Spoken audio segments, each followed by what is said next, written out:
What happens when one of Hollywood's most respected actors walks onto a late-night set expecting a normal interview but instead faces a host determined to provoke him at every turn?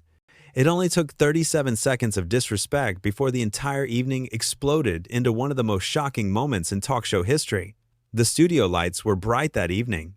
Samuel L. Jackson walked onto the set with his usual confident stride, waving to the audience as they erupted in applause. He had done hundreds of these interviews before. This was supposed to be simple. Talk about his new project, share a few stories, maybe crack some jokes. But from the moment he sat down across from Greg Gutfeld, something felt off. Gutfeld leaned back in his chair with a smirk that seemed a little too comfortable, a little too rehearsed. "So, Samuel," he started, not even waiting for the applause to fully die down, "you're here to talk about another movie where you play the tough guy. How many times? Are we going to see you do the same thing?" The audience went quiet. Jackson's eyebrows raised slightly, but he kept his composure. "Well, Greg, I think audiences enjoy seeing characters they can connect with. Strong, complex characters who stand up for what's right." Gutfeld waved his hand dismissively. "Right, right. But let's be honest. You've been playing the same character for what, 20 years now?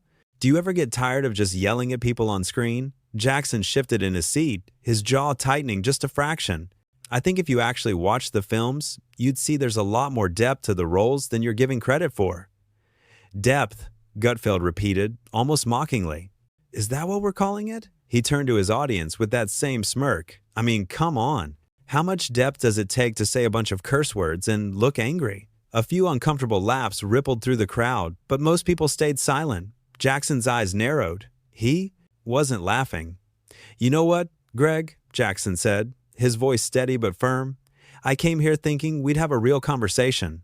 But it seems like you're more interested in cheap shots than actual discussion." Gutfeld leaned forward, his smile growing wider. "Cheap shots? I'm just asking the questions everyone's thinking. You've built a career on playing the same angry guy over and over. Don't you think it's time to admit you're just coasting?" The tension in the room was thick enough to cut. Jackson took a slow breath, clearly trying to maintain his professionalism. "I've worked with some of the greatest directors in cinema. I've played everything from heroes to villains to everyday people. If you think it's all the same, then you haven't been paying attention." "Oh, I've been paying attention," Gutfeld shot back. "I've been paying attention to the same performance in every single movie. Tell me, do you even read the scripts anymore, or do you just show up and do your thing?" The audience gasped. This wasn't playful banter anymore. This was personal. Jackson's hands gripped the armrests of his chair. "You want to talk about showing up and doing your thing? Let's talk about your show. You sit here every night making jokes at other people's expense, acting like you're some kind of authority on everything. But what have you actually done? What have you created?" Gutfeld's smile faltered for just a second before he recovered. "I've created a successful show that millions of people watch. I think that speaks for itself." "Successful?" Jackson's voice rose slightly. "You think talking down to your guests and trying to humiliate them makes you successful? That's not success, man. That's just sad." The studio went completely silent. Even the crew members behind the cameras had stopped moving. Gutfeld's face reddened. "I'm not trying to humiliate anyone. I'm trying to have an honest conversation. Maybe you're just not used to people questioning you. Maybe in Hollywood, everyone just kisses your feet and tells you how great you are." "No," Jackson said sharply. "In Hollywood, people respect each other. They respect the craft. They respect the work that goes into making something meaningful. You wouldn't know anything about that because all you do is sit behind this desk and tear people down." "Oh, here we go," Gutfeld said, throwing his hands up. The typical Hollywood response. "Anyone who doesn't worship at your altar must be tearing you down. Maybe I'm just calling it like I see it." Jackson stood up abruptly. The sudden movement made everyone in the studio jump. "You want to know what I see? I see a man who's so insecure about his own relevance that he has to attack people who've actually accomplished something. You invited me here as a guest, and you've done nothing but disrespect me from the moment I sat down." Gutfeld stood up too, his voice getting louder. "Disrespect? I'm doing my job. I'm asking tough questions that people want. Answered. Tough questions?" Jackson's voice boomed through the studio. "You haven't asked me a single real question. You've just been trying to get a rise out of me so you can have your little viral moment. Well, congratulations, Greg. You got what you wanted." "What I wanted?" Gutfeld's face was now fully red. I wanted a guest who could handle a real conversation instead of just promoting their movie like a commercial. A real conversation requires respect, Jackson fired back.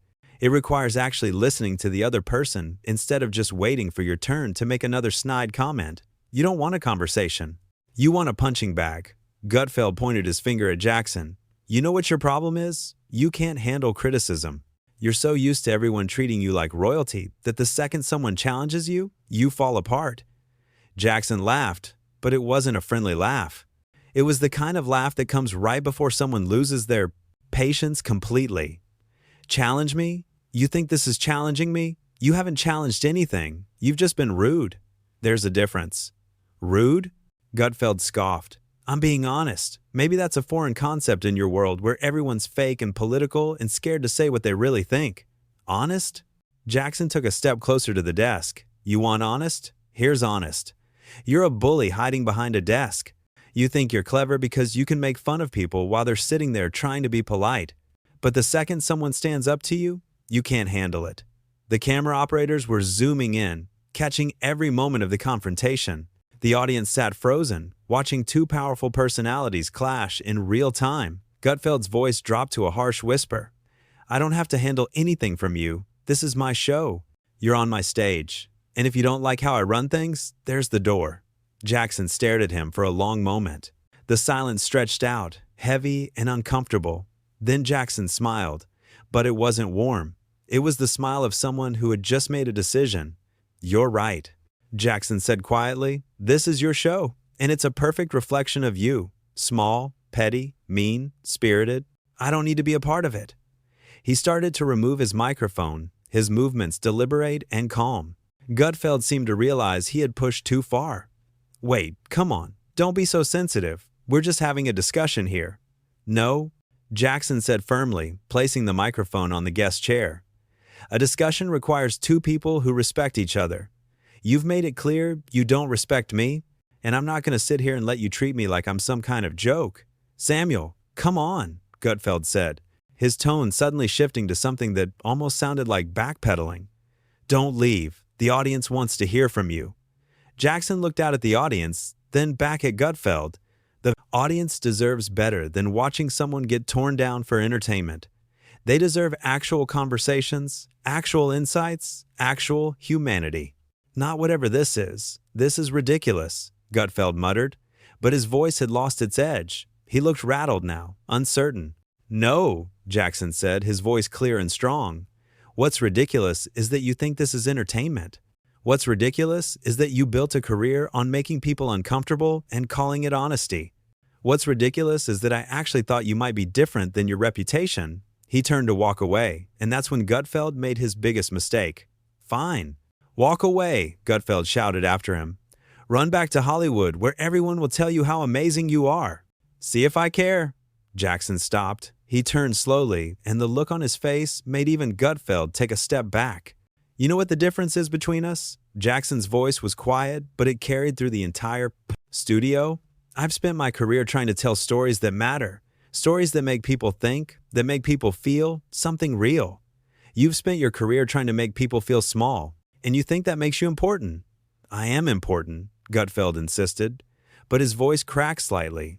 I have a platform. I have influence. You have a platform, Jackson agreed, and you're wasting it.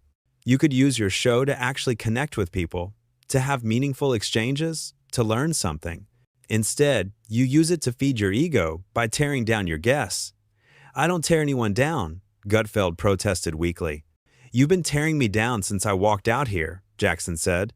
Every question was designed to diminish what I do. Every comment was meant to make me look bad. And why? Because it makes you feel powerful? Because it gets ratings? Gutfeld didn't answer. He just stood there, his earlier confidence completely gone. I've been in this industry for decades, Jackson continued. I've worked with the best and I've dealt with the worst. But I've never been on a show where the host was so determined to make their guests look foolish. And you know what the really sad part is? You don't even see what you're doing wrong. I was just trying to, Gutfeld started, but Jackson cut him off. You were trying to make yourself look smart by making me look dumb. That's not journalism. That's not entertainment. That's just cruelty dressed up as honesty. The audience was completely silent, Some people looked uncomfortable, others looked angry on Jackson's behalf. A few were nodding in agreement with his words. "I came here tonight in good faith," Jackson said. "I came here ready to have a fun conversation, to talk about my work, to connect with your audience. But you didn't want any of that. You wanted a circus. You wanted drama. Well, you got it. But not the kind you were hoping for." He started walking toward the exit again, and this time, Gutfeld didn't try to stop him with words. Instead, he gestured frantically to his producers off camera. "Security," Gutfeld said suddenly. "We need security in here." Jackson stopped and turned around one more time, genuine surprise on his face. "Security?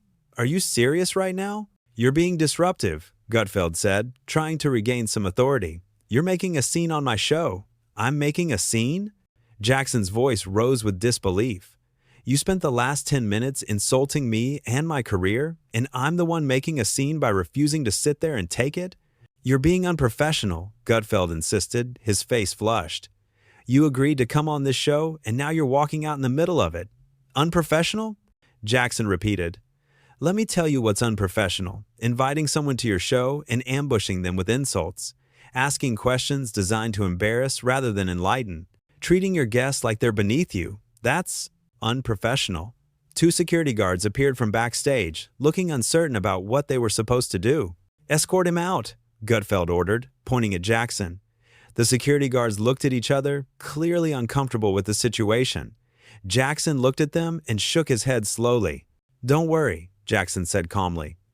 "I'm leaving. But I'm leaving because I choose to, not because you're throwing me out." "There's a difference. The result is the same," Gutfeld snapped. "You're gone." Jackson walked past the security guards, who didn't make any move to actually escort him. As he reached the edge of the stage, he turned back one final time. "You know what the sad thing is, Greg?" Jackson said. "You could have had a great show tonight. You had someone sitting across from you with decades of experience, stories to tell, insights to share. But you were so focused on trying to score points that you missed the opportunity. That's on you. Get out of my studio," Gutfeld said, his voice shaking slightly. "Gladly," Jackson replied. "But before I go, let me say something to your audience." He looked directly at the crowd. "Don't let people treat you the way this man treated me tonight. Don't let anyone make you feel small to make themselves feel big. You deserve respect." "We all do." The audience erupted in applause. It started with a few people and quickly spread through the entire studio. People were standing up, clapping loudly, some even cheering. Gutfeld stood behind his desk, his face a mixture of anger and humiliation. "Sit down," he shouted at the audience. "This is my show." But the applause continued. It grew louder. Jackson gave a small nod of acknowledgement to the crowd, then walked off the stage with his head held high. As the studio doors closed behind him, the applause was still echoing through the space. Gutfeld stood there, alone behind his desk, with an audience that was clearly not on his side anymore. "Well, Gutfeld," said into his microphone, trying to regain control, "I guess some people can't handle a real conversation," but his words fell flat. The energy in the room had completely shifted. A few people in the audience booed. Others just shook their heads. The producers were scrambling, trying to figure out how to salvage the rest of the show. Gutfeld looked at the camera, his trademark smirk gone, replaced with something that looked almost like panic. "We'll be right back after this break," he said quickly, and the red recording light went off. The moment the camera stopped rolling, chaos erupted. Producers rushed onto the stage, talking frantically into their headsets. Gutfeld ripped off his own microphone and threw it onto the desk. "What just happened?" one of the producers asked. "He walked out," Gutfeld said, stating the obvious. He couldn't handle the questions. "Those weren't questions," someone from the audience shouted. "You were just being mean." Gutfeld spun around to face the crowd. "I was doing my job. I was asking tough questions." "You were being disrespectful," another audience member called out. He was right to leave. More voices joined in, a chorus of disapproval directed at the host. Gutfeld looked around, seeming to realize for the first time that he had completely lost the room. "Fine," he said, his voice tight. "If that's how you all feel, then maybe you should leave too." Several people actually did start heading for the exits. The producers looked horrified. This was turning into a disaster that would be talked about for weeks, maybe months. Backstage, Jackson was having his own conversations. Crew members approached him, apologizing for how the interview had gone. "That wasn't right. One camera operator said, "I've worked on this show for 2 years and I've never seen him go after someone like that." "It's all right," Jackson replied, his anger already cooling into something more like disappointment. "I just wish he understood that. You can ask challenging questions without being cruel. There's a way to have real discussions without tearing people down. He's not going to change," another crew member said sadly. "This is who he is. He thinks being provocative is the same as being interesting." Jackson nodded. "That's his problem to deal with. I'm just sorry his audience had to witness that." Back in the studio, Gutfeld was trying to film the rest of his show, but the energy was completely dead. The remaining audience members sat in stony silence. When Gutfeld made jokes, no one laughed. When he tried to move on to other topics, people seemed disengaged. "You know what?" Gutfeld finally said, about 20 minutes after Jackson had left. "I think we're going to call it a night. Thank you all for coming." The audience filed out quietly, many of them still talking about what they had witnessed. Some were already pulling out their phones, ready to share their first-hand accounts on social media. In the parking lot, Jackson sat in his car for a moment before starting the engine. He felt frustrated, but also oddly at peace with his decision. He had stood up for himself. He had refused to be diminished. And he had done it without losing his composure or stooping to Gutfeld's level. His phone was already blowing up with messages from his team, from friends, from other actors who had heard what happened, but he ignored them for now. He would deal with all of that later. Inside the studio, Gutfeld sat alone in his dressing room. His producers had tried to talk to him, but he had waved them away. He stared at himself in the mirror, and for just a moment, he let his mask slip. He looked tired, uncertain, maybe even a little ashamed. But then his phone buzzed with a message from the network. They wanted to talk about the incident. They wanted to discuss how to handle the media coverage. And just like that, the mask was back on. Gutfeld straightened his tie, fixed his hair, and prepared to spin the story in his favor. Because that's what he did. That's who he was. The cleaning crew came in after everyone had left. They swept the stage, arranged the chairs, turned off the lights. In a few hours, they would come back and set everything up for the next show. A new guest would sit in that chair. Gutfeld would smile his smile, ask his questions, and the cycle would continue. But something had changed that night. A line had been crossed. A moment had occurred that people wouldn't forget. Samuel L. Jackson had walked onto that stage as a guest and walked off as something more than that. He had become a symbol of what it means to stand up for yourself, to refuse to be treated poorly, to demand respect even when it's not freely given. And Gutfeld, whether he realized it or not, had shown everyone exactly what happens when you mistake cruelty for cleverness, when you confuse provocation with insight, when you think making someone else look small will somehow make you look big. The cameras had captured every second of it, the confrontation, the escalation, the final walkout. And while Gutfeld might try to control the narrative, the truth of what happened in that studio would speak for itself. Jackson drove through the night, the city lights blurring past his windows. He thought about all the interviews he had done over the years, all the conversations he had had with hosts who were curious and respectful and genuinely interested in dialogue. Those were the moments that mattered.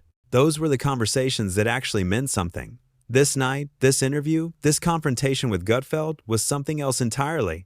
It was a reminder that not everyone deserves your time. Not every platform is worth your presence. Not every conversation is worth having. He had learned that lesson clearly tonight, and he had no regrets about walking away. Behind him, the studio grew dark and quiet, waiting for the next day, the next show, the next moment of conflict that Gutfeld would inevitably create, because that's what he knew how to do.